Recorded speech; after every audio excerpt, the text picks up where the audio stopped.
বন্ধুসকল, আপোনালোকে বাৰু অফিচত হাৰ্ডৱৰ্ক কৰি কৰি সৰ্বশ্ৰান্ত হৈ পৰিছে নেকি?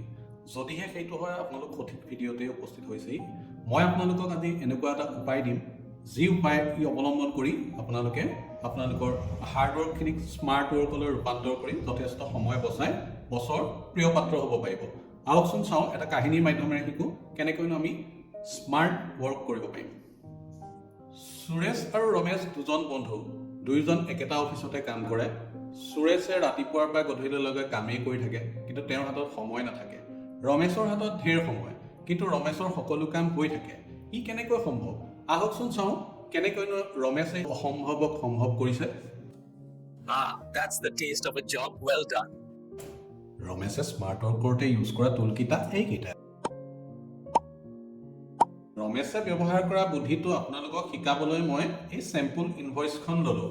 উদাহৰণস্বৰূপে ধৰি ল'লোঁ, এই ইনভইচখন এজন ছাপ্লায়াৰে কামৰূপ মেট্ৰ'ৰ ডিষ্ট্ৰিক্ট কমিশ্যনাৰক দিছে, যাতে তেওঁ বিলখনৰ পে'মেণ্ট কৰি দিয়ে।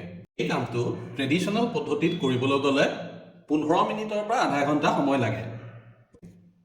বিলখন পে'মেণ্ট কৰিবৰ কাৰণে আমাক প্ৰয়োজন হয় এটা অফিচ নোট আৰু এটা চেংচন অৰ্ডাৰৰ। তাৰ বাবে মাত্ৰ মই জেমিনাইত এই ইনভইচখন আপলোড কৰি এই প্ৰম্পটটো লিখিলোঁ। অ' মাই গড, চাওক না, জেমিনাই কি সুন্দৰকৈ আমাক নোট আৰু অৰ্ডাৰটো বনাই দিছে। বন্ধুসকল, কামটোতো হৈয়ে গ'ল, ব'লক চাহ খাওঁগৈ।